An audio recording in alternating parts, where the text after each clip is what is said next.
Aloha Hawaii, this is Poka Lainui and you are listening to Hawaiian Potpourri on radio station KWAI 1080 on your AM dial. We broadcast from 4 to 6 o'clock on Saturdays and from 6 to 8 on Sundays, 6 to 8 in the morning on Sunday mornings. We have been talking about, well, first of all, I should say that the music in the background is Pua Ani Ani from Brother Martin Pahinui. And his album, what was the name of his album? Ho'olohe, that's it. And what does ho'olohe mean? Ho is a causative, lohe is to listen, okay, or to hear. So ho'olohe is listen. Martin Pahinui. And I want to thank Martin and those people who have provided us with this music for allowing us for the last few years to use his music, John Keawe's music, as well as the music that comes from the Hawaiian Nation album, A Call for Hawaiian Sovereignty. Okay, with that said, and we were talking with a gentleman who was engaged in the subject of planning and the voices to be heard in this planning, and how do we do planning. We do have a caller online, and if it's not the gentleman, then I invite him to call back as well, and let's get him online. So let's go to our telephones and continue with our discussion. Aloha caller, welcome to the program.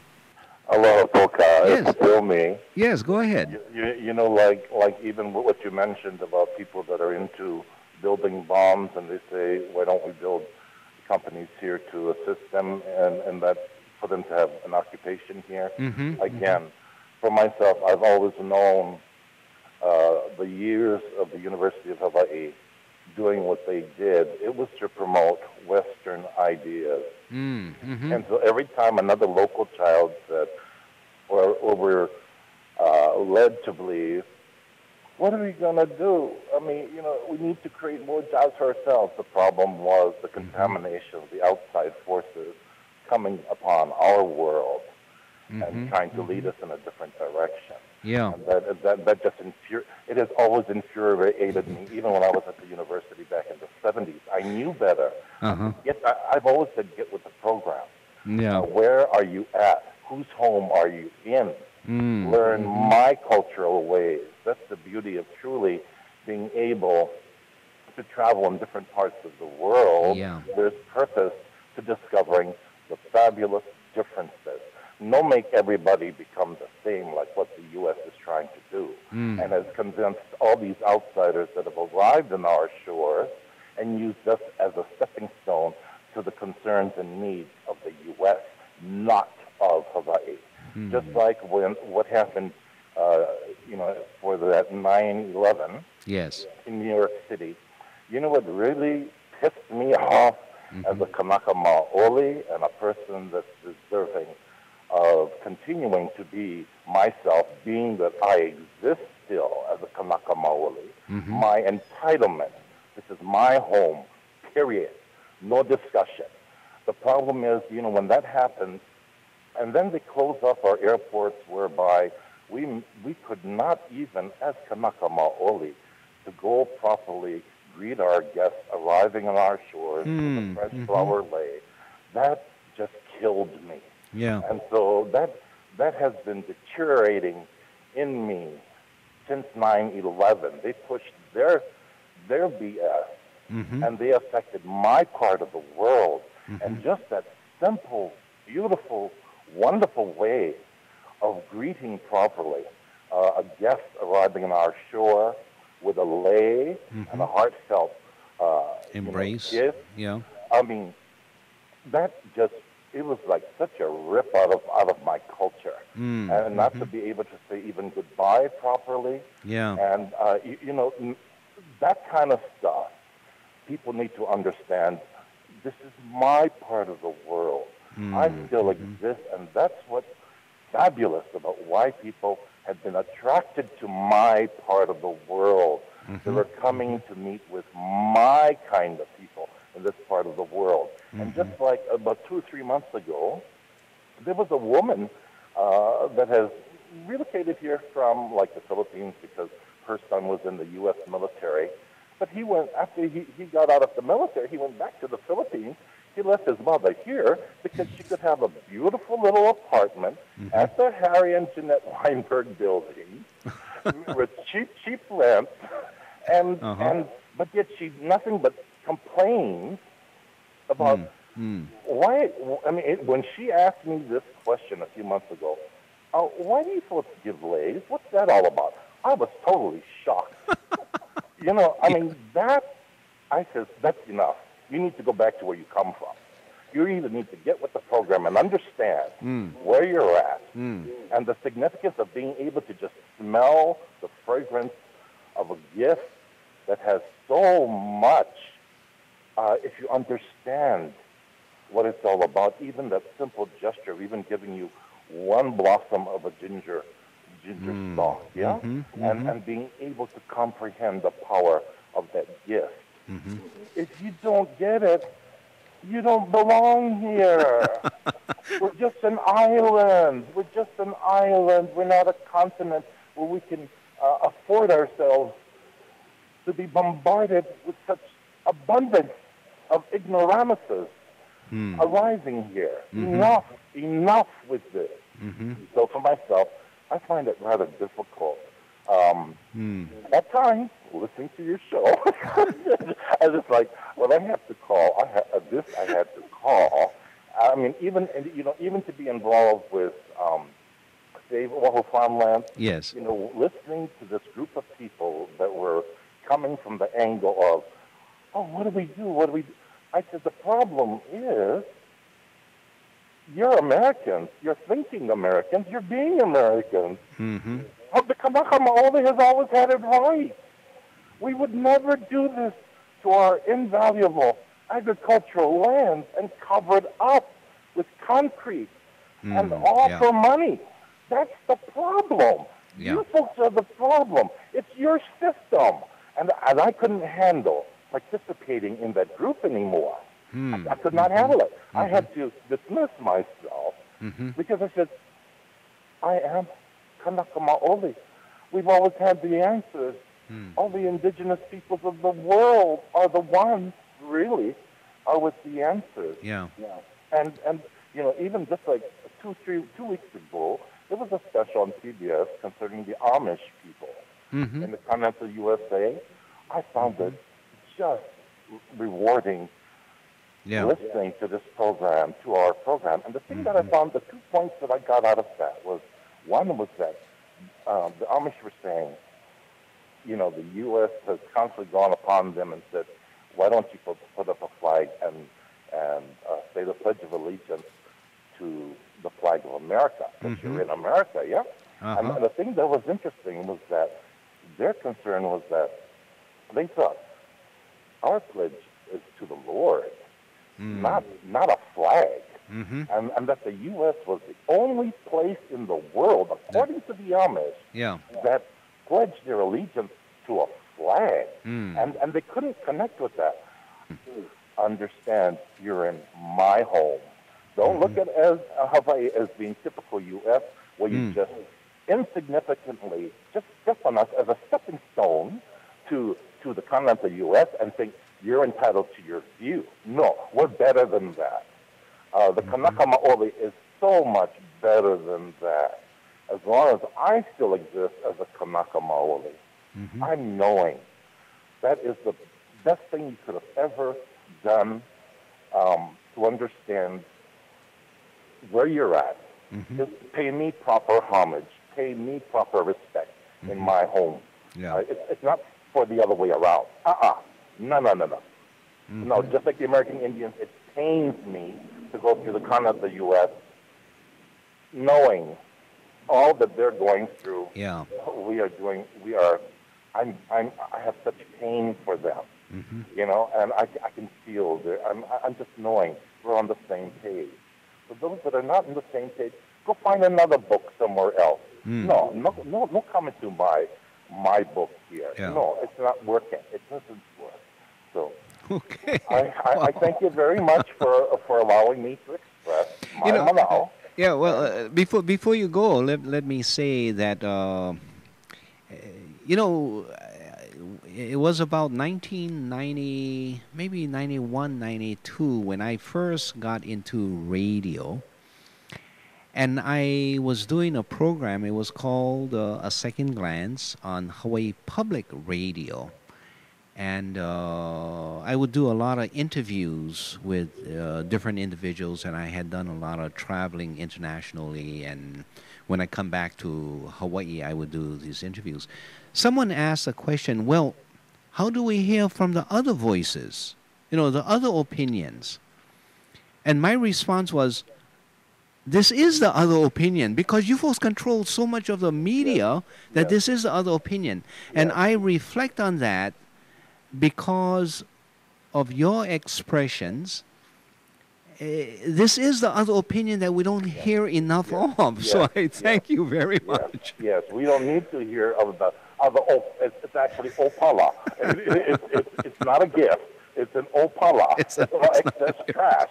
I mean, I've been reading Noe Silva's, Noe's book and about, during the times when the newspapers were prevalent, the Hawaiian language newspapers were prevalent. I mean, even looking at that, and there was one, and I'm in a part of the book where it says, here's all these other newspapers coming into the missionary view of translating our kauna. They couldn't possibly grasp our kauna.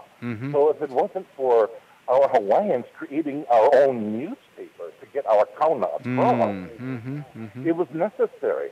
To me, that is no different than I reflected on when I was young. I was being brought up as a Seventh-day Adventist. My father's side was Seventh-day Adventist. My mother's side was Catholic. So we went to Catechism Tuesdays. We went to Seventh-day Adventist Church on Saturdays. So, and then I get to the mainland, and then I meet up with the Mormons, and they go, how is that possible? Like, duh, it was. It happened. And then, the first comment out of their mouth when I was in California, this girl would say, you're absolutely perfect, but you're not Mormon. I said, that's what all the religions say. I said, I go to Catholic church. They say, you're a wonderful Catholic. No, I'm not. I finally reached the point. And even watching the public television, they profess that the religions they are putting people in such predicaments in the world because of religion, and again, like what the Amish said about the true God is to be connected with your surroundings. The land. And again, the Hawaiians, they saw God in everything. The rock, the water. Okay, brother, before you continue into the religion side now, we have another caller. But I do want to thank you very much for sharing all of this opinion. Very refreshing to hear your voice. Let me say one more thing. Go ahead. Okay. When I was being brought up, people were talking about the Bibles and different kinds of Bibles that one should read about. And then I remember hearing something, I think at the university during religion, when they said that the Bible was written in Hebrew. No way, unless you're Hebrew, could you comprehend or translate the Bible into English or any other language. So to me, when I learned that, it's exactly like what we Hawaiians are going through. Unless you are truly, really understanding, you won't understand. So I find that rather interesting. Yeah. On that point, let me just point out that the Hawaiian Bible, when translated from the missionaries, were taken from the Hebrew language, not from the English King James Version. It's because they wanted a more direct translation. They didn't want to go through that translation. We are so on top of it. Yeah. More people know what we know. So anyway, thank you, brother, for your telephone call. I very much appreciate it. Okay, take care. Aloha. Ahoy ho. And we go to our next caller. Our telephone number here is 524-1080. I am Pokalai Nui, and you are listening to Hawaiian Potpourri. Let's go to our next caller. Aloha, caller. Welcome Aloha, to the Poka. program. Hi, aloha. Poka, can you Do you know if Bumpy Kanahele is still... Remember when Governor Ben Cayetano gave him, when they went over to Makapu? Yeah. I think it was John Waihe'e. Oh, was it? I think so.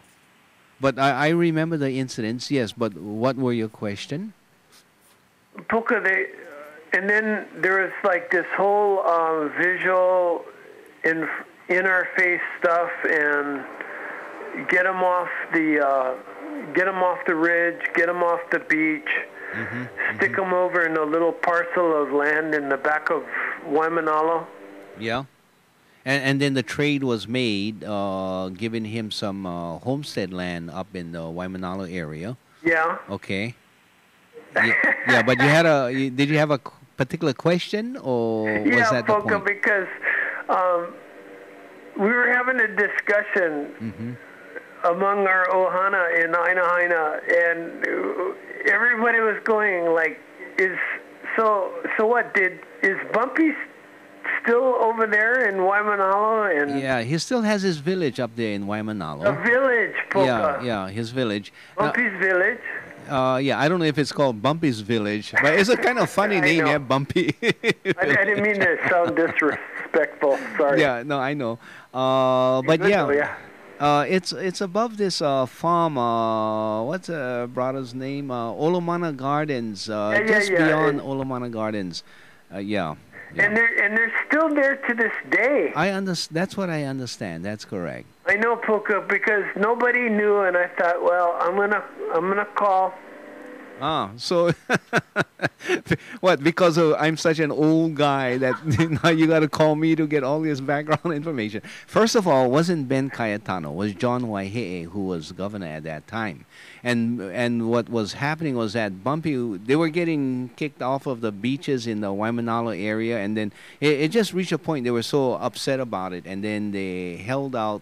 I forget where it was, but eventually they went up to, was it, where's that, Diamond Head? No, Puka, remember, they went up to the lighthouse at Makapu. Oh, that's it, remember that's it, you're correct. And I worked at Castle Medical Center, and I lived in Aina, and I drove that way to go to work. Yeah.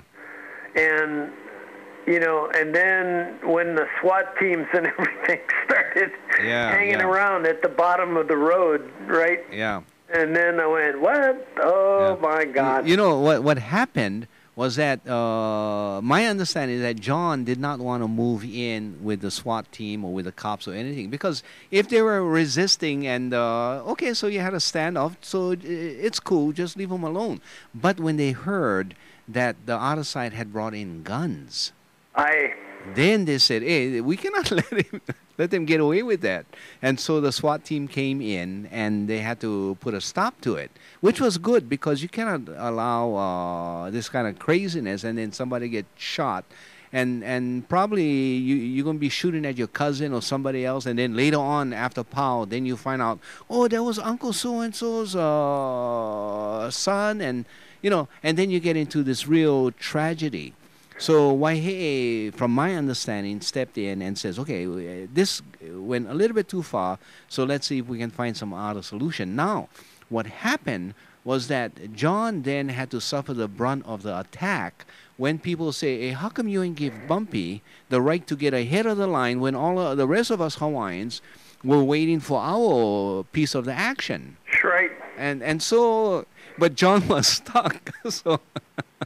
He tried to help out the situation. He got criticized for it, and I think the criticism was good. And yet John's heart was, we recognize the pain that he's expressing. Let's see if we can cut him a deal and give him that place. So that was how that came down. Yeah. And Poker, you know what?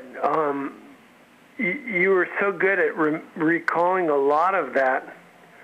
Brilliant. I mean, very good, Poka. But, the only part that you forgot was that there was somebody that did a shot at a police officer down on the road, and then that's what seriously escalated it. Yeah. And then, and then those guys were up at the old, and Polka, I was up there, I mean, anybody that ever hiked up there before those guys took over, the old lighthouse, they were so wonderful. And, the best part of all is when, before all that action was the old original Hawaii 5-0 with Jack Lord and James MacArthur, and and they did a series. They did a film. One of the episodes. Up there. So, but anyway, Polka, that was so cool that you remembered so much of that when I tricked you, Polka. No, but you did a really good job, yeah. Okay. And then eventually it dragged out. It really did. Yeah. People forget because that was on the back stretch of the southeast end of the island, and they let those guys hang out there. Yeah. And just tried to talk them down, yeah. And they kept saying, "No, we have the paperwork. We own." Remember? Yeah, I remember some of that claim of ownership. Yeah, the claim of ownership, Polka. Yeah. And it's like, did anybody ever see it? It sounded pretty good, though. Over a period of years, I've been involved in many of these claims I know, of Polka. ownership. That's why I had to just bring that up to you. Thank you. I hope you didn't mind. No, I don't. Thank you for calling. Yeah, thanks. Okay, take care. Aloha. All right, this is Polka Lainu. You are listening to Hawaiian Potpourri, where we try to take a potpourri of ideas and share it with one another.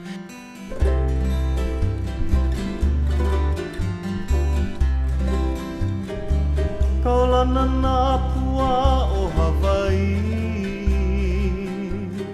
Tupa ama hope o ka aina, Iki mai ka elele o ka loko ino, Pala pala anunu me ka paka.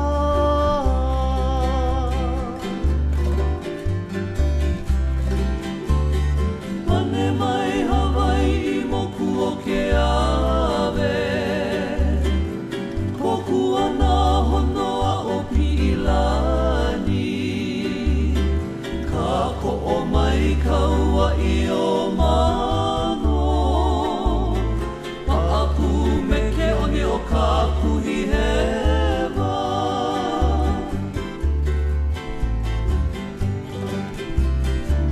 Aolea e kau I ka pulima, Maluna o ka pepa o ka enemi, Po'ohui ai nā ku ai hewa, I ka pono sivila a